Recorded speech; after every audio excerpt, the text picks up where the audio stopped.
Quem nunca passou por isso, não é? A gente decide mudar, traça uma meta e, quando percebe, semanas depois já voltou para os velhos hábitos. Mas afinal, o que é preciso para uma mudança ser de verdade, para ela durar? É o que vamos explorar hoje, mergulhando numa perspectiva fascinante sobre como nossos pensamentos são, na verdade, o mapa do nosso destino. E a base de tudo? Bom, tá bem aqui nessa frase. Ela resume o ponto de partida para qualquer transformação de verdade. A ideia não é só que os pensamentos são importantes, sabe? É que eles são o leme. Eles estão ativamente direcionando o curso da nossa vida. Não são algo passageiro. Eles são a programação. Certo. Se os nossos pensamentos são o leme, como é que a gente começa a virar o barco? O primeiro passo não é ficar esperando a mudança acontecer do nada. É uma decisão. Uma decisão consciente e ativa. É curioso pensar que muita gente passa a vida inteira envelhecendo, mas sem amadurecer de verdade no seu desenvolvimento pessoal. Ficam meio que estagnadas. E por quê? A fonte que a gente está analisando sugere uma razão bem simples. Essas pessoas nunca fizeram uma escolha deliberada de crescer. Crescimento não acontece por acidente. É um ato intencional que exige esforço e, claro, persistência. Ok, então a decisão de mudar foi tomada. E qual é o nosso primeiro instinto? Para a maioria das pessoas, é tentar empurrar a mudança na marra, usando pura força de vontade. E é exatamente aí que muita gente acaba caindo numa armadilha bem comum. Essa é uma pergunta que, olha, com certeza todo mundo já se fez em algum momento. Por que será que, mesmo com a melhor das intenções, a tática do tentar com mais força quase sempre nos leva de volta para o ponto de partida? A fonte nos dá uma metáfora brilhante para explicar por que isso acontece. Essa imagem aqui visualiza o problema de um jeito perfeito. Pensa na nossa mente como se fosse esse barco com um piloto automático. Ele foi programado durante anos e anos, pelos nossos hábitos, nossas experiências, para ir sempre na mesma direção, para o leste. Aí entra a força de vontade. São as nossas mãos, sabe, segurando o leme com toda a força, tentando desesperadamente virar o barco para o oeste. A gente até consegue, por um tempo, mas é exaustivo. A programação está sempre ali, puxando de volta. No exato segundo em que a gente relaxa, o barco, ou seja, a nossa vida, volta na hora para o curso original. É uma batalha que a gente está praticamente fadada a perder. Então, se lutar contra o piloto automático é uma batalha perdida, qual é a alternativa? A fonte sugere uma abordagem muito mais inteligente. Em vez de lutar contra a programação, a gente precisa mudar o destino.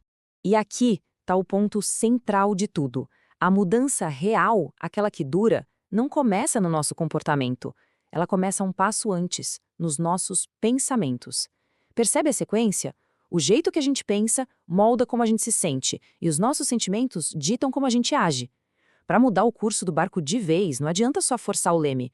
É preciso inserir novas coordenadas no piloto automático. A fonte usa um termo super interessante para essa mudança mental: arrependimento.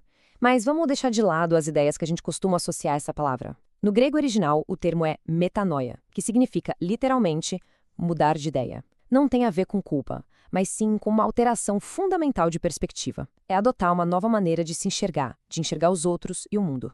Certo, então o caminho é reprogramar o nosso pensamento. Mas como isso funciona na prática? Vamos ver a diferença que a fonte aponta entre o pensamento que é imaturo e o pensamento que é maduro. A diferença aqui é gritante. O pensamento imaturo é, por natureza, autocentrado. O foco está sempre nas próprias necessidades, naquele instinto de o que eu ganho com isso. Já o pensamento maduro representa uma virada de chave. O foco se move para fora, em direção às outras pessoas. O argumento aqui é que essa mudança do eu para o nós é o verdadeiro coração do crescimento e maior sinal de maturidade. E é muito importante entender que essa maturidade não se mede pelo que a gente sabe. Acumular informação não é o objetivo final. Uma vida madura, uma vida plena, vai muito além das crenças. Ela se manifesta na nossa conduta, no nosso caráter. É quando as ações começam a se alinhar de forma consistente com os valores mais profundos. Mas como essa transformação toda acontece na prática? A fonte descreve o processo não como um esforço solitário, mas sim como uma parceria. Essa passagem aqui está no centro de como essa parceria funciona. E à primeira vista parece até um paradoxo, né? Ponham em ação, mas ao mesmo tempo é uma força maior que efetua em vocês. Afinal, qual dos dois é? Vamos analisar isso melhor. Este quadro divide os papéis de um jeito perfeito. Pôr em ação é a nossa parte, é a nossa responsabilidade. É como um jardineiro que precisa plantar a semente, cuidar da terra. Efetuar em vocês é a parte que está além do nosso controle. É o sol, a chuva, o poder que faz a semente realmente crescer. É uma cooperação, sabe, entre o nosso esforço e uma força maior que nos capacita, que nos dá tanto desejo quanto a energia para mudar.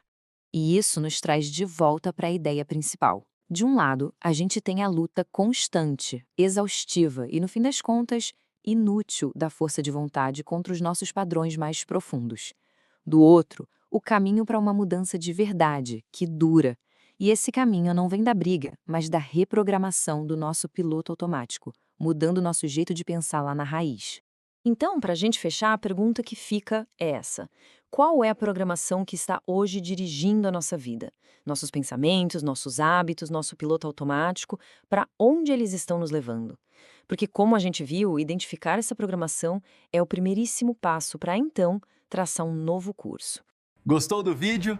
Deixa seu like e comentário, compartilha com alguém que precisa assistir e ser abençoado.